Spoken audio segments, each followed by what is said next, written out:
Welcome to God with George Ortega and Joshua Bond. This is episode number 39. We're recording it on Tuesday, December 15th at 2:25 p.m. Eastern Time. And this episode, we're going to begin a new format. It's going to be instructive for you in a way apart, actually, from the matter of exploring God, because what we're going to do over these next however many episodes is develop the outline for a book that we will then publish about God, about these messages you're hearing, in this series. And so, like, again, for you, it'll, as we're going through this process of creating the outline, and then after the outline, we will devote episodes to actually writing the book through these episodes. I've done this before. I did this like with my Exploring the Illusion of Free Will series. I turned that into a book, one of three books I've written on free will. And it's actually in some ways the best of the three books. So I'm looking forward to that. Let's see what else. So again, we will now proceed to go through to develop the outline for the show or for the book.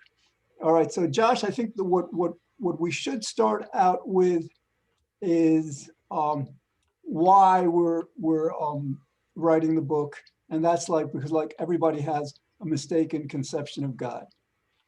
Sure, George. So this is a thought experiment. I'm not saying this is my solid opinion or this is the way things are, but consider this thought experiment.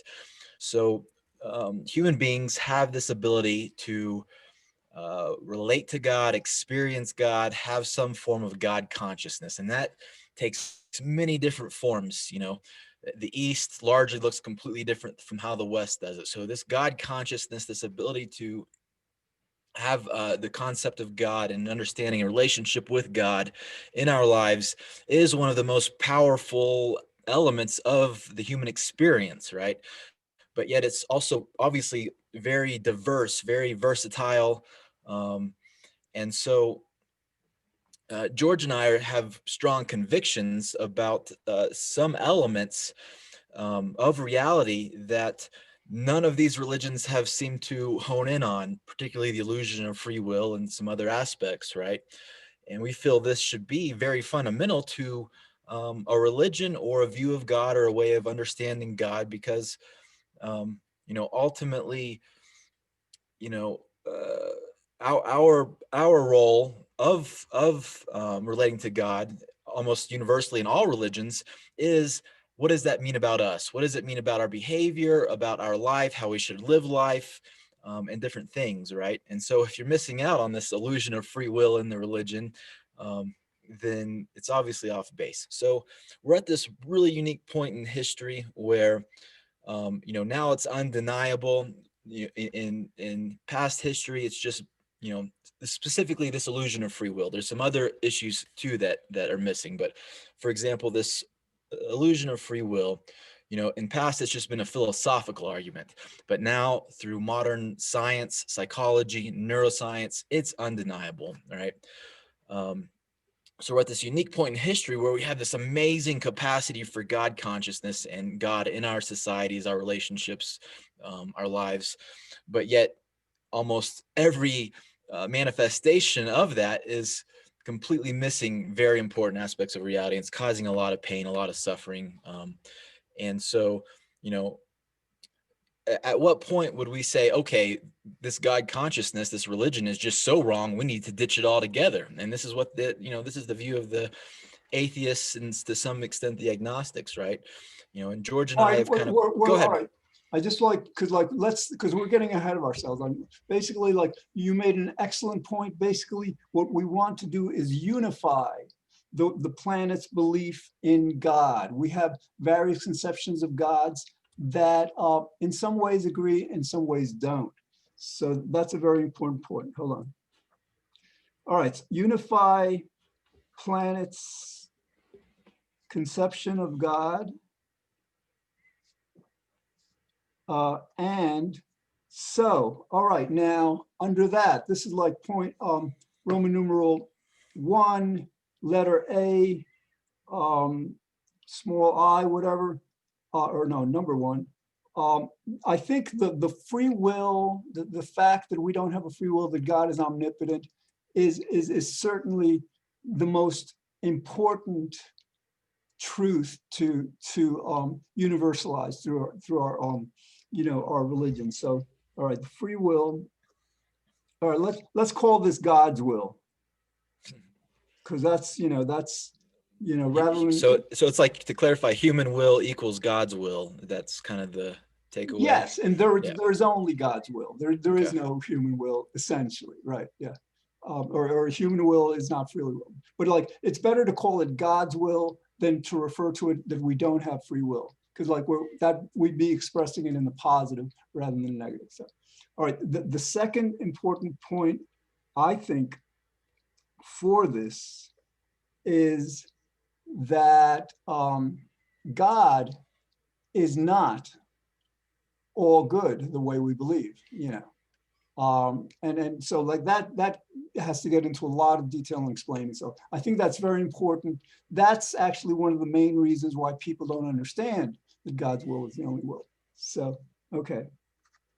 So Josh, within, again, this unify the planet's consciousness of God, why we're doing the show, actually we're probably getting into more the no, yeah, we're getting more into the defining God, but yeah, let's pull back and explore more with more focus why we're doing the book, in terms of like our effort to create a better world, like perhaps present some of the problems that our mistaken beliefs in God have. Yeah, I'm trying to think of how to do it without relating to the concept of free will, and it seems almost impossible. But I want to keep it open. I want to keep it open ended. Because maybe I'm wrong, or I'm biased, or maybe we'll stumble upon some more important points that should be more priority. But specifically, like you said, the how it's causing a mistaken view of God, how that's causing problems. Um,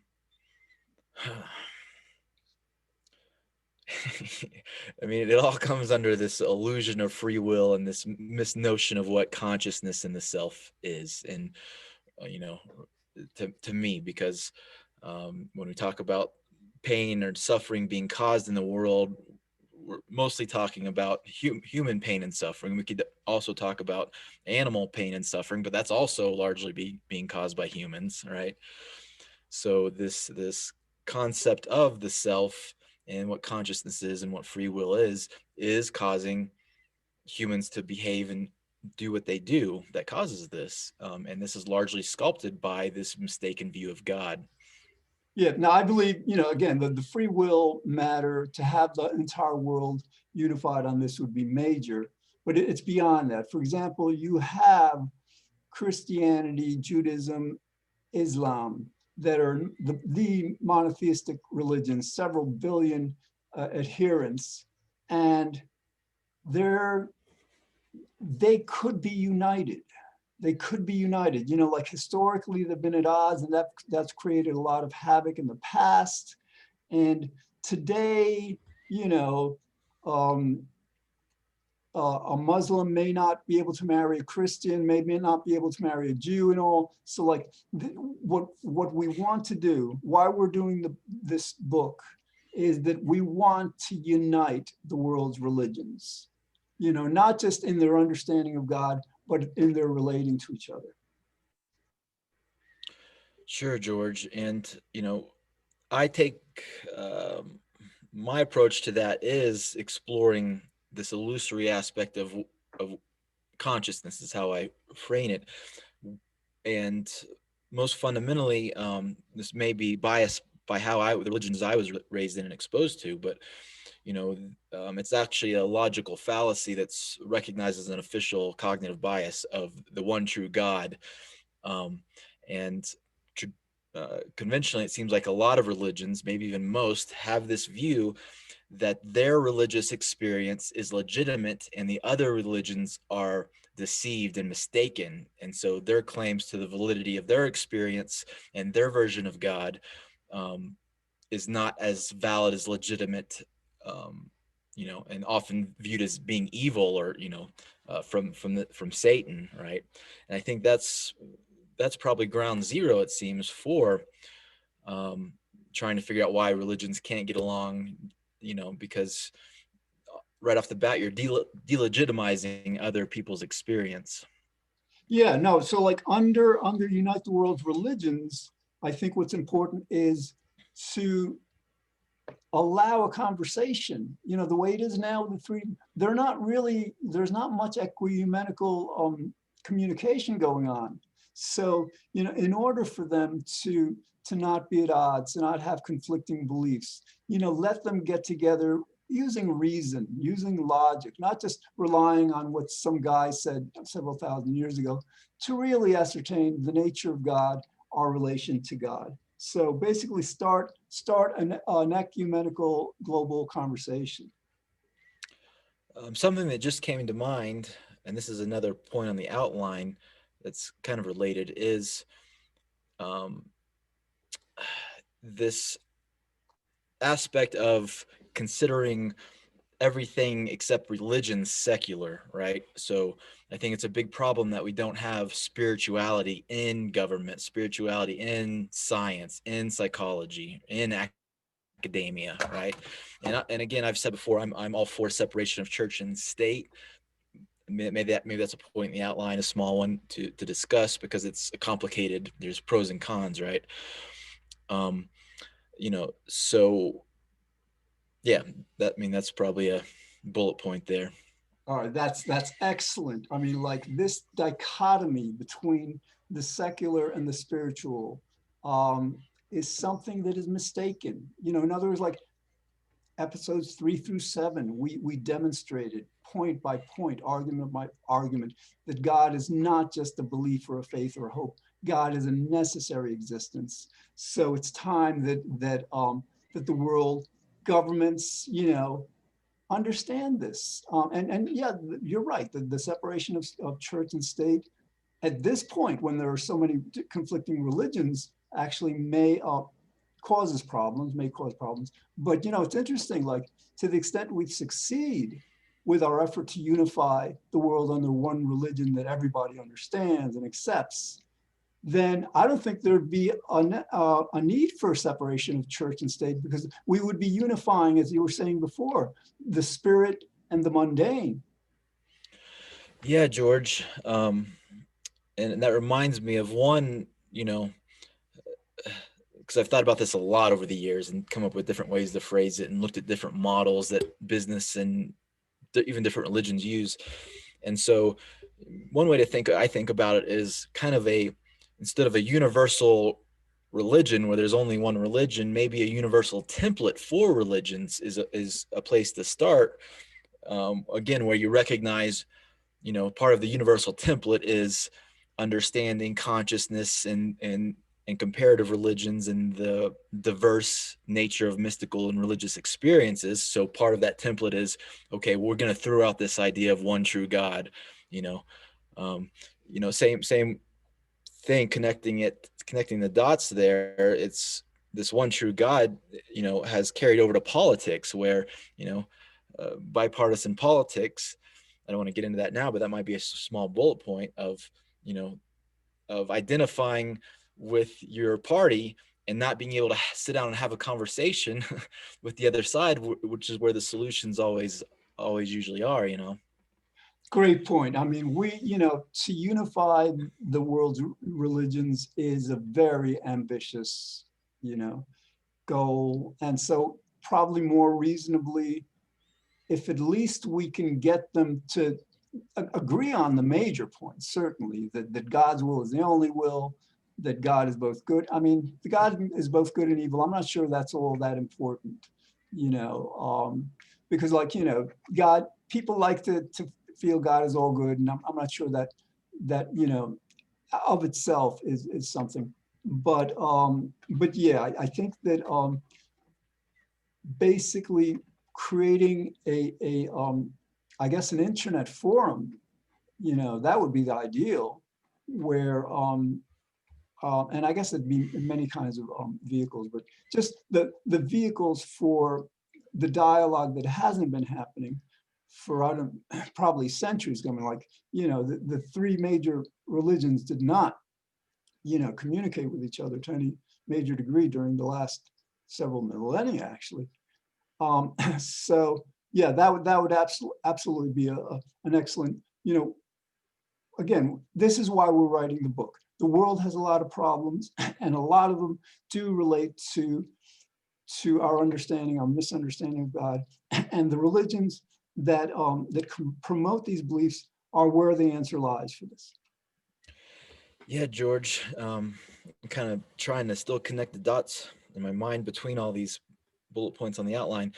And I think one advantage I wanted to express with bringing spirituality back into the sciences and government and other institutions is our goal, our hope for doing that is to make them better. So where they're currently failing and failing hugely in a lot of ways, that's the that's my goal.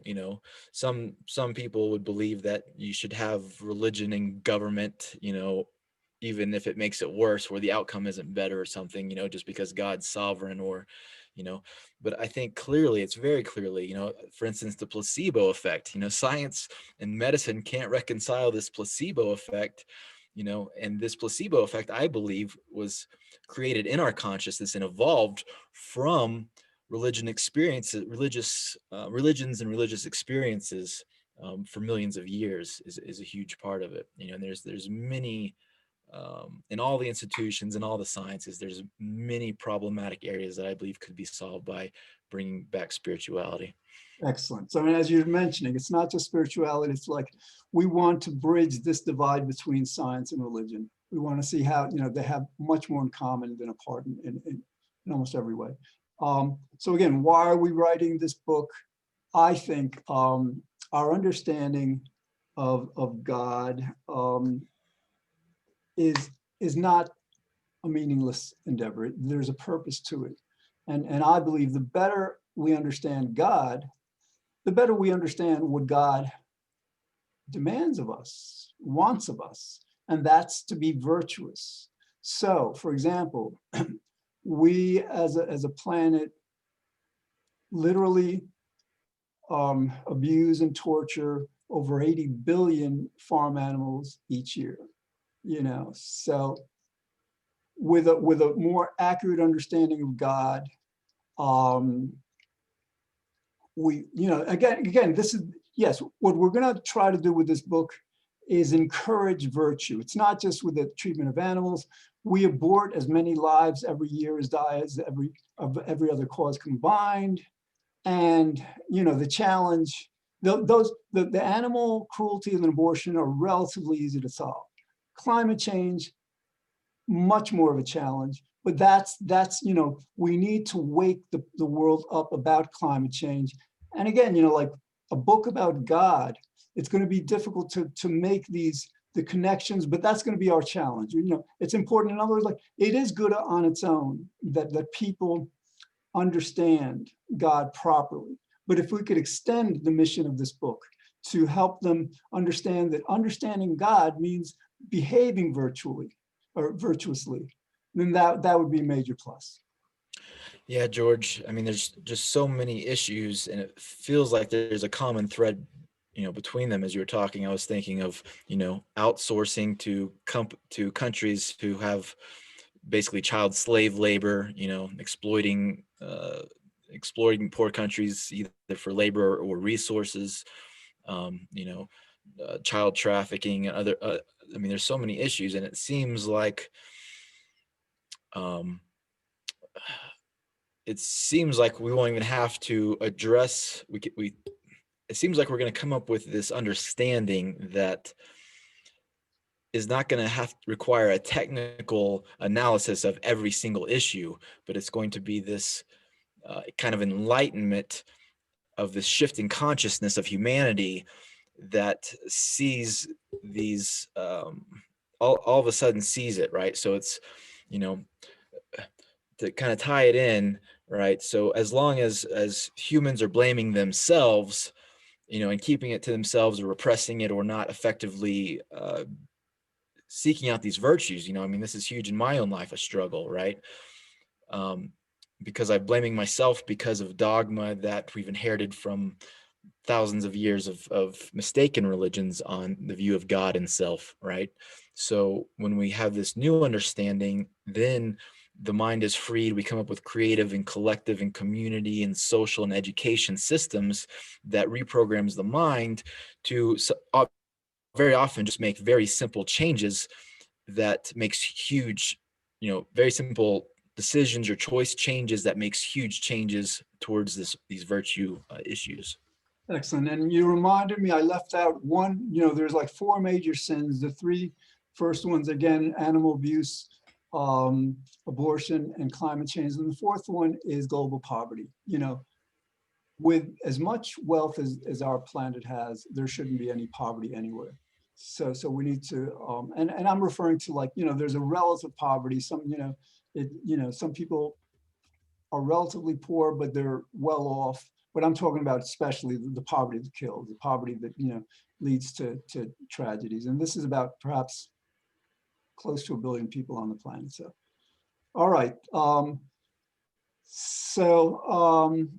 Yeah. Josh, you were mentioning, how about, because can we encapsulate what you were saying as kind of like mobilizing a shift in our global consciousness or our global perception of reality? Yeah, I mean, I can't think of any way stronger to do it, other than this illusion of free will tackling this issue, and kind of restoring the integrity of the seeking of God and God consciousness, and understanding of God, to it, because it's crazy how far off base it is.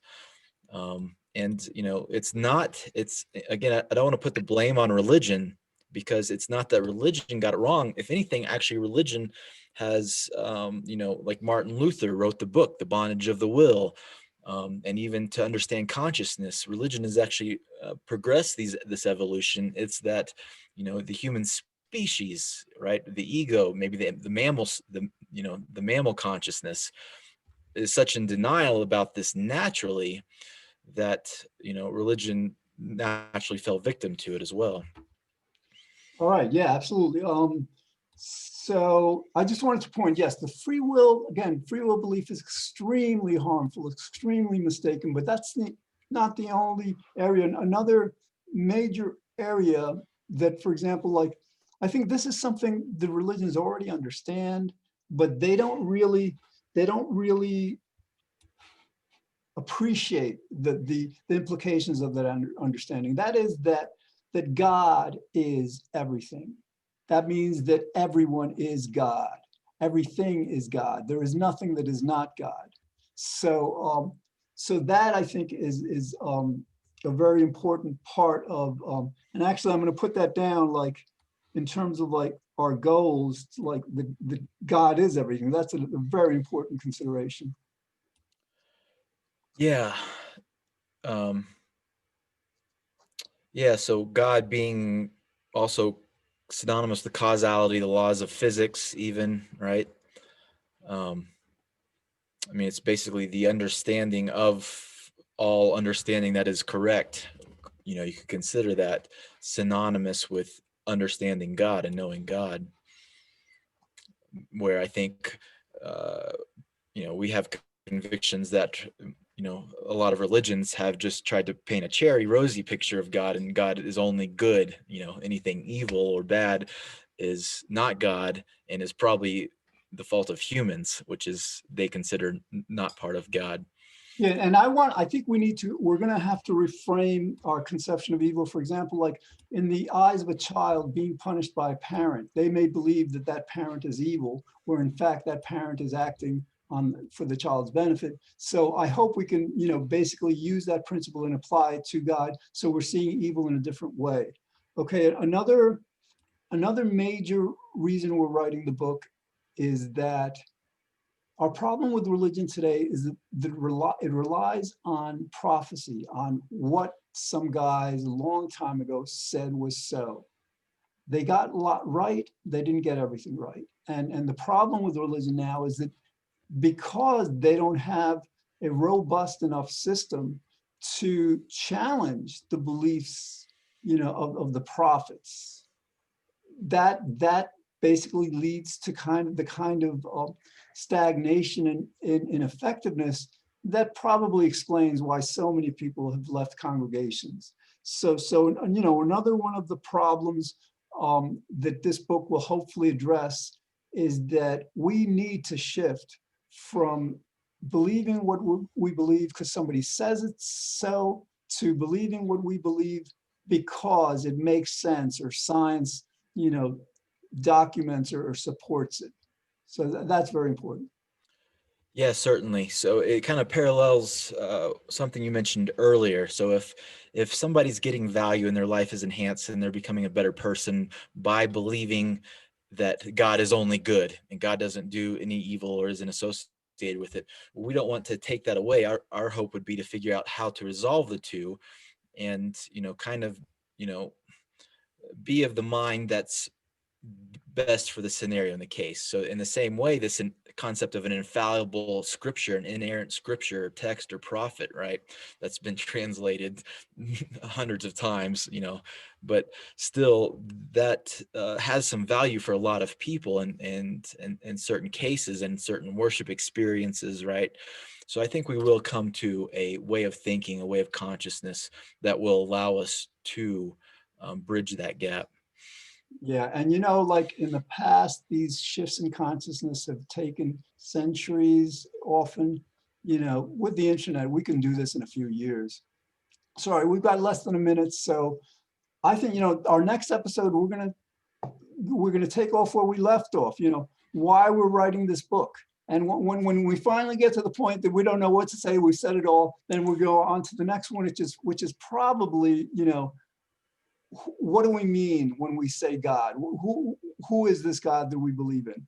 All right, so thanks for watching, and I hope you like this format. Again, this for people who are writers, aspiring writers, we're taking you through the process of planning out a book, step by step, the theorizing that goes before the actual writing. So I hope you find that beneficial. And again, I don't know how many episodes this is going to take to create this outline, but however many takes is how many takes. And so thanks for watching, and we will see you again soon. Thanks.